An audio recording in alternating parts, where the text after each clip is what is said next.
নমস্কার বন্ধুরা, tasty dishes by Ruma চ্যানেলে আপনাদের সকলকে স্বাগত জানাই। আজকে আমার রেসিপি পটল চিংড়ি। সবাই বাড়িতে কম বেশি এই পটল চিংড়ির রেসিপি করে থাকেন। আমি ঠিক যেভাবে রান্নাটি করি সেই রেসিপিটি আপনাদের সঙ্গে শেয়ার করব।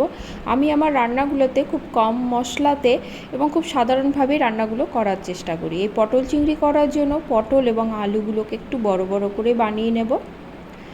এবার কড়াতে দিয়ে দিব সর্ষের তেল। তেলটা গরম হলে চিংড়ি মাছগুলো দিয়ে দেব। চিংড়ি মাছগুলো আমি লবণ এবং হলুদ দিয়ে মাখিয়ে রেখেছিলাম।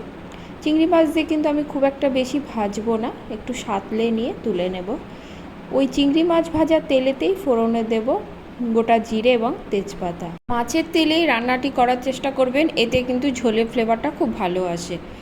এবার আমি এর মধ্যে বড় করে কেটে রাখা আলু এবং পটলটা দিয়ে দেব। আমি দুজন লোকের মাপ অনুসারে রান্না করছি, আপনারা আপনাদের পরিমাপ অনুসারে সবজির পরিমাণ এবং মশলার পরিমাণটা বাড়িয়ে বা কমিয়ে নেবেন। আলু পটলটা দেখুন বেশ লাল লাল হয়ে গেছে। এবার আমি একটি বড় মাপের টমেটো লম্বা লম্বা করে কেটে দেব। টমেটোটা দিয়ে কিন্তু গলিয়ে ফেলবো না, একটু গোটা গোটাই থাকবে, সেজন্য কিন্তু টমেটোটা আমি পরেই দিলাম। এবার আমি এর মধ্যে দিয়ে দেব মশলা পেস্ট। এবার স্বাদ অনুসারে দিয়ে দেব নুন। সব উপকরণ দিয়ে মিনিট 4 মতো মশলাটা ভালো করে আমি কষিয়ে নেব। মশলাটা যত ভালো করে কষানো যাবে রান্না কিন্তু ততই ভালো হবে। আর গ্যাসের ফ্লেমটা প্রথম থেকে শেষ পর্যন্তই মিডিয়াম টু লোতেই রাখবেন। এবার আমি দিয়ে দিব জল। জলটা আমি কিন্তু উষ্ণ গরম জল ব্যবহার করেছি। ঝালের জন্য দিয়ে দিব বেশ কিছুটা কাঁচা লঙ্কা। আপনারা কী পরিমাণ ঝাল খেতে চান সেই হিসাবে লঙ্কার পরিমাণটা কম বা বেশি করে নেবেন। ভেজে রাখা চিংড়ি মাছটাও দিয়ে দেব, ভালো করে মিশিয়ে নেব। ঢাকা দিয়ে 7 থেকে 10 মিনিটের মতো সবজি সেদ্ধ হওয়া পর্যন্ত রান্না করে নেব।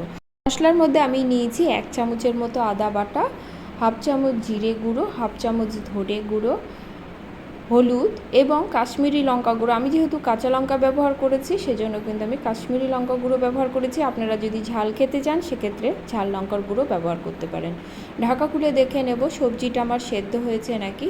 আলু এবং পটল দুটোই কিন্তু সুন্দরভাবে সেদ্ধ হয়ে গেছে। ঝোলের কালারটা কতটা সুন্দর এসেছে, একটা সুন্দর কিন্তু গন্ধ এই সময় আপনার পুরো রান্নাঘর মমা করবে। অল্প গরম মশলার গুঁড়ো দিয়ে দেব, দিয়ে ভালো করে মিশিয়ে নেব। মিশিয়ে নিয়ে আমি আবারও 1 মিনিটের জন্য ঢাকা দিয়ে রাখবো, এতে গরম মশলার ফ্লেভারটা পুরো ঝোলে কিন্তু ভালোভাবে মিশে যাবে। ঢাকা খুলে দেখুন কতটা সুন্দর কালার এসেছে এবং ঝোলটা কিন্তু আমার প্রায় হয়ে গেছে। আজকে এই পটল চিংড়ির রেসিপিটি যদি আপনাদের ভালো লাগে লাইক কমেন্ট করবেন, সাবস্ক্রাইব করে পাশে থাকবেন এই অনুরোধ রাখছি। পটল চিংড়িটা হয়ে গেছে, আমি একটু পাত্রে ঢেলে নেব, দিয়ে পরিবেশনের পালা। নতুন রাঁধুনিদের কথা মাথায় রেখেই আমি কিন্তু আমার প্রায় সকল রেসিপি একটু সহজ সরলভাবেই করার চেষ্টা করি। আপনাদের আমার রেসিপিগুলো ভালো লাগলে একটা অনুরোধ, লাইক এবং কমেন্ট করবেন। ধন্যবাদ।